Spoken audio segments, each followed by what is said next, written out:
Hello everyone. आज हम फिर से एक लाइव सेशन में जुड़े हैं। मेरा नाम है श्रेया मेहता और आज हम डिस्कस करेंगे ईडियम्स। तो आज के लाइव सेशन के लिए तैयार हो जाइए क्योंकि ये एक इंटरैक्टिव लाइव सेशन हो सकता है और इसमें आपको बहुत कुछ सीखने को मिलेगा। तो जैसे ही कुछ लोग हमारे साथ जुड़ जाते हैं, कुछ और लोग हमारे साथ जुड़ जाएंगे, हम इस टॉपिक के साथ आज स्टार्ट करेंगे। तो ईडियम्स है क्या?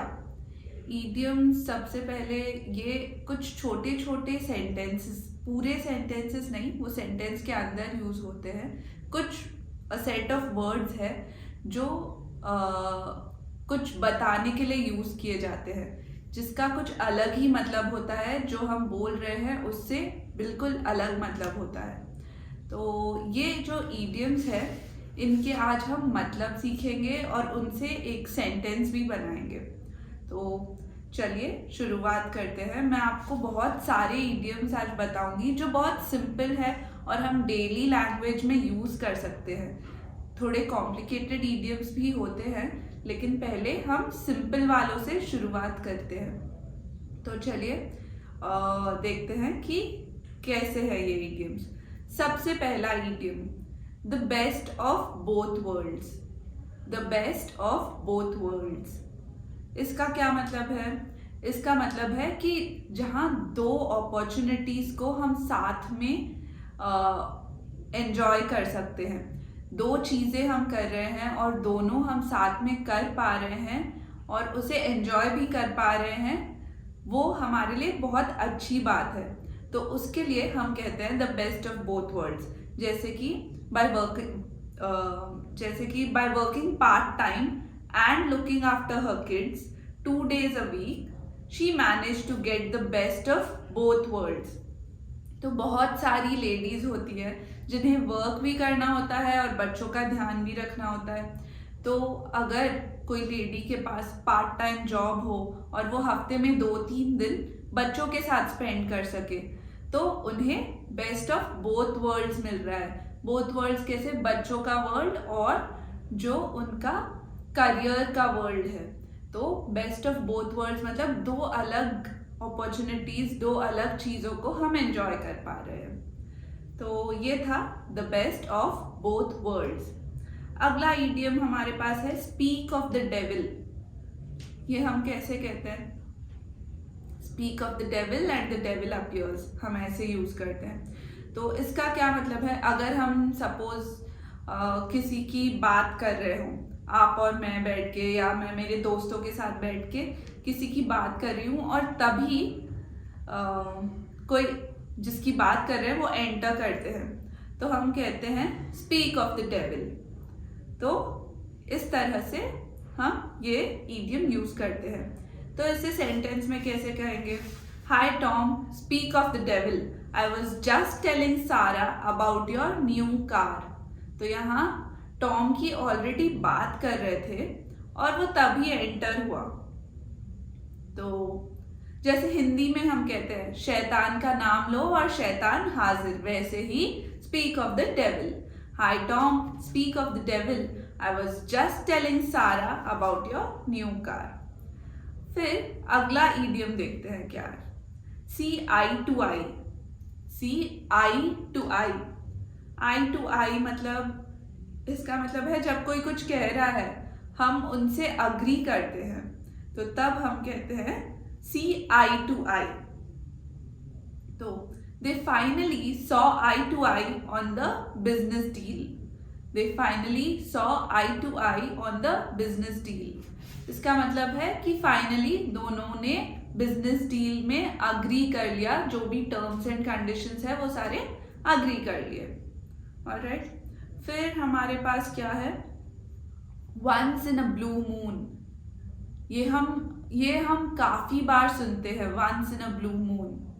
ये इसका हिंदी मतलब कहें तो ईद का चांद हम कहते हैं ना, वैसे ही once in a blue moon. तो जो बहुत रेयरली होता है, बहुत कम बार होता है, उसे हम कहते हैं once in a blue moon. I only go to the cinema once in a blue moon, मतलब मैं बहुत कम बार सिनेमा देखने जाती हूँ. I only go to the cinema once in a blue moon. When pigs fly, अब pigs क्या होते हैं, वो उड़ सकते हैं क्या? पिग्स आर एन एनिमल, तो दे कैन नॉट फ्लाई. तो यहाँ इन्होंने एक ईडियम यूज किया है, व्हेन पिग्स फ्लाई. ये हम कब यूज करते हैं? जब हम कहना चाहते हैं कि ये कभी होगा ही नहीं, something that will never happen, क्योंकि पिग्स कभी उड़ नहीं सकते, इट इज इम्पॉसिबल. तो वैसे ही जब हम कुछ बताना चाहते हैं कि ये होगा ही नहीं, तो हम when pigs fly ऐसा यूज करते हैं. तो when pigs fly she'll tidy up her room, मतलब वो अपना रूम तब क्लीन करेगी जब पिग्स उड़ने लगेंगे. when pigs fly she'll tidy up her room. alright, तो अगला idiom देखते हैं. to cost an arm and a leg. to cost an arm and a leg, ये एक ईडियम है. इसका मतलब है कुछ जो बहुत एक्सपेंसिव हो, बहुत महंगा हो, उसके लिए हम ये यूज करते हैं. Fuel these days costs N arm and a leg. जो पेट्रोल है उसके प्राइसेस बहुत बढ़ गए हैं, तो उसके लिए हम ये यूज कर सकते हैं, राइट, कि पेट्रोल के भाव इतने बढ़ गए हैं that it cost like an arm and a leg. Fuel these days costs an arm and a leg. फिर a piece of cake. a piece of cake हम किसे कहते हैं? कुछ जो बहुत easy हो, simple हो, उसे हम कहते हैं a piece of cake. तो the English test was a piece of cake, मतलब बहुत simple था, बहुत easy था English test. तो इसके लिए हम a piece of cake use करते हैं. बहुत वियर्ड है कि अ पीस ऑफ केक हम सिंपल और इजी बताने के लिए यूज कर रहे हैं. तो यहाँ जैसे आप देख सकते हैं, जो हम वर्ड्स बोल रहे हैं उसका एक्चुअल में कुछ और ही मतलब होता है, लेकिन हम कुछ और कॉन्टेक्स्ट में यहाँ यूज कर रहे हैं, इसीलिए इन्हें ईडियम्स कहा जाता है. ऑलराइट, तो let the cat out of the bag. Let the cat out of the bag, इसका क्या मतलब है? कभी जब हम भूल से कोई सीक्रेट बता देते हैं तो उसे हम कहते हैं let the cat out of the bag, to reveal a secret accidentally. I let the cat out of the bag about their wedding plans. कोई जो शादी करने वाला है उसके बारे में कभी भूल से हमने बता दिया हो कि हाँ इनकी शादी होने वाली है, तो और वो नहीं बताना चाहते, भूल से हमने बता दिया हो, तो हम कह सकते हैं I let the cat out of the bag about their wedding plans. Alright, फिर हमारे पास है to feel under the weather. To feel under the weather, ये हम तब यूज करते हैं जब हम बीमार होते हैं, टू नॉट फील वेल. तो इसे हम सेंटेंसेस में कैसे यूज करेंगे? I am really feeling under the weather today, I have a terrible cold. I'm really feeling under the weather today.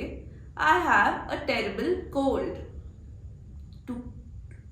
फिर इसके बाद है हमारे पास to kill two birds with one stone, मतलब एक तीर से दो निशाने. To kill two birds with one stone, एक तीर से दो निशाने. To solve two problems at once.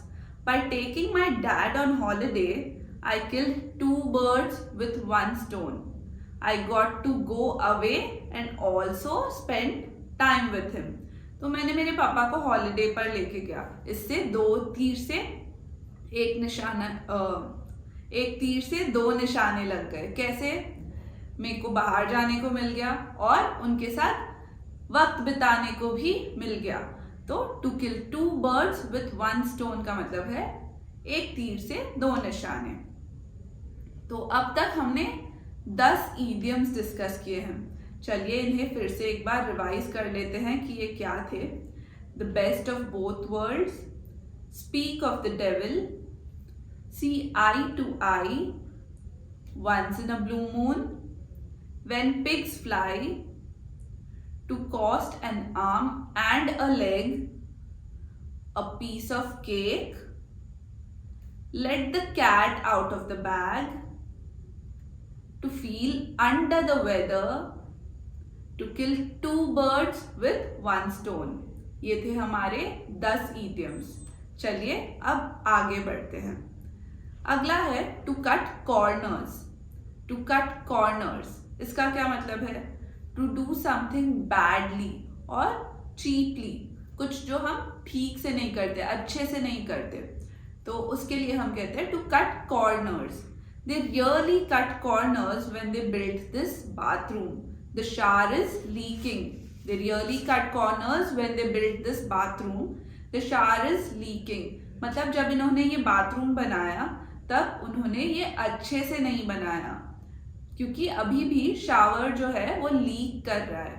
तो यहाँ हम यूज करते हैं to cut corners. Alright. To add insult to injury. मतलब आग में घी डालना. हम कहते हैं राइट हिंदी में आग में घी डालना. तो to make the situation worse, जो सिचुएशन है उसे और खराब करना. To add insult to injury, जले पर नमक छिड़कना. तो to add insult to injury the car drove off without stopping after knocking me off my bike. तो यहाँ पर क्या हुआ? द कार ड्रोव ऑफ मतलब मुझे बाइक से गिरा कर कार ऐसे ही चली गई, रुकी भी नहीं. तो to add insult to injury the car drove off without stopping after knocking me off my bike. तो अगला इडियम है यू कैन जज यू कांट जज a book by its cover. मतलब किसी भी चीज को आप सिर्फ बाहरी दिखावे से जज मत कीजिए, सिर्फ अपीयरेंस से आप उसे जज मत कीजिए कोई भी चीज को. यू कांट जज a book by its cover. I thought this no brand bread would be horrible. Turns out you can't जज a book by its cover. तो उन्होंने क्या किया? एक बिना ब्रांड की ब्रेड लाई.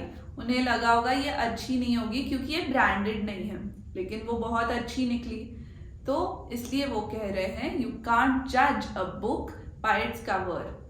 तो यहाँ पर हम बुक के हिसाब से बोल रहे हैं, लेकिन हम बुक थोड़ी यूज कर रहे हैं, हम ब्रेड यूज कर रहे हैं. राइट. तो ये एक ईडियम है बताने के लिए कि कोई भी चीज को सिर्फ बाहरी दिखावा जो किया गया है, बाहर से वो कैसा दिख रहा है, उसके बेसिस पे आप जज मत कीजिए. फिर ब्रेक अ लेग. अगला इडियम है ब्रेक अ लेग, मतलब good luck. Break a leg का मतलब है गुड लक. तो break a leg Sam, I am sure your performance will be great. तो कोई भी एग्जाम में जाने से पहले या कोई परफॉर्मेंस से पहले हम कहते हैं ब्रेक अ लेग. तो लोग मुझे कहेंगे break a leg Shreya, I hope your live session will be amazing. तो इस तरीके से इस सेंटेंस को यूज किया जाता है इन ईडियम्स के साथ. To hit the nail on the head. To hit the nail on the head मतलब to describe exactly what is causing a problem और अ सिचुएशन. मतलब एग्जैक्टली बताना कि प्रॉब्लम क्या हो रही है, इसे हम कहते हैं to hit the nail on the head. Exact problem बताना. To he hit the nail on the head when he said this company needs more HR support.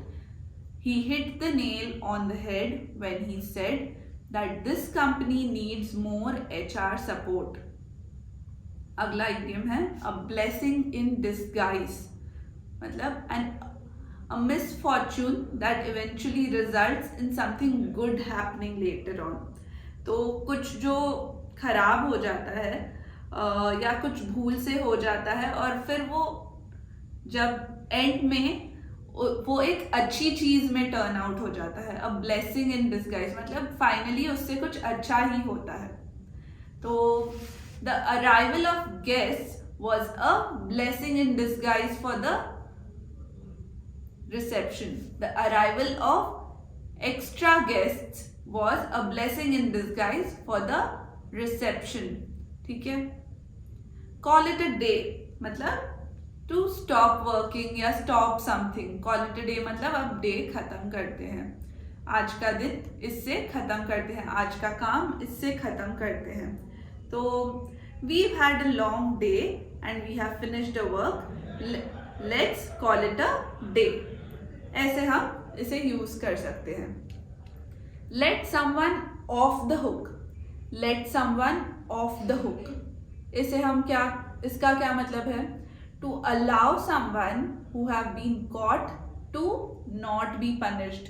मतलब किसी को जब हमने पकड़ लिया है, they have been caught, तो उसे पनिशमेंट नहीं देना, छोड़ देना, उसका मतलब है छोड़ देना।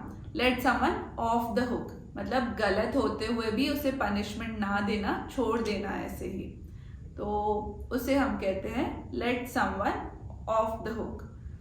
so Shreya let the thief off the hook because he was very poor। Shreya let the thief off the hook because he looked very poor। no pain no gain, no pain no gain मतलब आप मेहनत करेंगे तभी फल मिलेगा, अगर आप मेहनत नहीं करेंगे तो फल नहीं मिलेगा।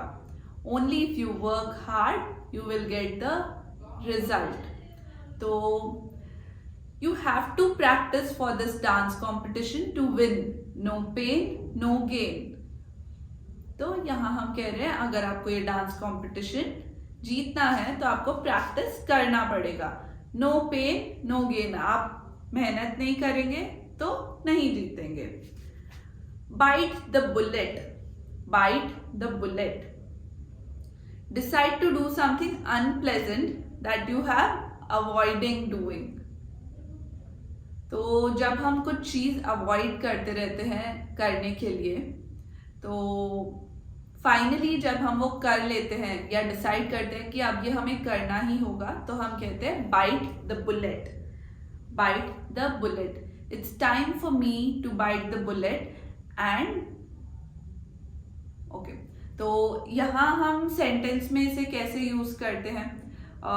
इसे हम कह सकते हैं it's time for me to bite the bullet and fire Serena. It's time for me to bite the bullet and fire Sarina because she is not working properly। तो जब कोई काम बराबर नहीं कर रहा है, हम थोड़े दिन तक छोड़ देते हैं क्योंकि हमें भी अच्छा नहीं लगता कि हम उन्हें फायर कर दें, जॉब से निकाल दें, लेकिन finally we have to bite the bullet. जो चीज़ हम बहुत दिन से अवॉइड कर रहे थे वो करना ही होगा अगर कोई अच्छे से काम नहीं कर रहा हो। Getting a taste of your own medicine, getting a taste of your own medicine मतलब being treated the same unpleasant way you treated others। जैसे हम दूसरों को ट्रीट कर रहे हैं वैसे ही अगर हमें ट्रीटमेंट मिला, मतलब getting a taste of your own medicine मतलब खराब ट्रीटमेंट होता है ये। तो ये हम सेंटेंसेस में कैसे भी यूज कर सकते हैं बहुत इजीली, जैसे कि when ओके। तो यहाँ एक्चुअली हमने 20 से ज़्यादा इडियम्स डिस्कस कर लिए। एक बार इन्हें रिवाइज कर लेते हैं, फिर मैं इसका आपको सेंटेंस बताती हूँ। तो 10 इडियम्स हमने पहले डिस्कस कर लिए थे, उसके बाद हमने शुरू किया to cut corners, to cut corners, फिर to add insult to injury, to add insult to injury. You can't जज a book by its cover, you can't judge a book by its cover। break a leg, break a leg। to hit the nail on the head, to hit the nail on the head। a blessing in disguise, a blessing in disguise। call it a day, call it a day। let someone off the hook, let someone off the hook। no pain no gain, फिर bite the bullet, bite the bullet। तो इसके बाद हमने किसका meaning discuss किया था? Getting a taste of your own medicine मतलब जो हमने दूसरों के साथ बर्ताव किया वैसा ही बर्ताव हमें भी मिला। फिर है giving someone the cold shoulder, मतलब किसी को इग्नोर करना। To give someone a cold shoulder मतलब किसी को इग्नोर करना। तो हम इसे ऐसे यूज कर सकते हैं, Hema has been giving me a cold shoulder since our fight last week. तो जब से हम पिछले हफ्ते लड़े हैं तब से हेमा मुझे इग्नोर कर रही है। Hema has been giving me a cold shoulder since our fight last week. फिर हमारे पास है the last straw. The last straw मतलब final source of irritation for someone to finally lose patience, मतलब हम एंड तक वेट करते हैं कि ये इरिटेशन बंद हो जाएगा, लेकिन ये एक एंड मोमेंट आ गया है, इसके बाद पेशेंस हमारे पास नहीं रहेगा। तो उसे हम कहते हैं, इस एंड मोमेंट को हम कहते हैं the last straw. The last straw. Alright. The elephant in the room. The elephant in the room, a matter or problem that is obvious, of great importance, but that is not discussed openly। मतलब सब बैठे हैं, दिख रहा है कि ये problem obvious है, सामने दिख रही है, लेकिन फिर भी उसे कोई डिस्कस नहीं कर रहा, उसे कोई डिस्कस नहीं कर रहा। तो इसे हम ऐसे यूज कर सकते हैं, let me bring out the elephant in the room, we need to discuss the drug addiction problem of Raj। Let me bring out the elephant in the room, we need to discuss the drug addiction problem of Raj। Alright, अब चलिए इसके and पे पहुंचते हैं, आखिरी idiom देखते हैं, stealing someone's thunder। stealing someone's thunder मतलब taking credit for someone else's achievement, कोई और जो पूरा काम कर रहा है या किसी और का अच्छा दिन हो और तुम उसका क्रेडिट ले लो, तो उसे हम कहते हैं स्टीलिंग समवन्स थंडर, या तुम अपने ऊपर अटेंशन लाने की कोशिश करो, तो उसे हम कहते हैं स्टीलिंग समवन्स थंडर। तो she stole my thunder by announcing her engagement at my party. She stole my thunder by announcing her engagement at my party। मतलब मेरी पार्टी चल रही थी, उसमें उसने उसकी एंगेजमेंट का अनाउंसमेंट कर दिया, तो पूरा अटेंशन उसकी तरफ चला गया, इसलिए she stole my thunder। ऐसे हम इसे यूज करते हैं। तो ये थे हमारे 25 idioms। आई होप ये बहुत सिंपल ईडियम्स थे और आप इन्हें डेली सेंटेंसेस में, इंग्लिश सेंटेंसेस में यूज़ कर सकते हैं। बहुत लोग इन्हें डेली यूज़ करते हैं, ये कुछ अजीब नहीं लगते, बहुत ही नॉर्मल है इन्हें यूज़ करना। तो आप डेफिनेटली इन्हें प्रैक्टिस करके यूज़ करना शुरू कीजिए। देखिए आपकी इंग्लिश कितनी प्रोफेशनल लगेगी और बहुत ही स्टाइलिश भी लगेगी। So until then I will meet you in the next live session। तब तक आप अच्छे से प्रैक्टिस कीजिए और कंटिन्यूसली ये इंग्लिश सेंटेंसेस, वर्ड्स जो हम बता रहे हैं उनके बारे में सीखिए। ऑलराइट, इसके ऐसे ही लाइव सेशंस के लिए इंग्लिश पार्टनर हिंदी के चैनल को सब्सक्राइब कीजिए। Alright, thank you.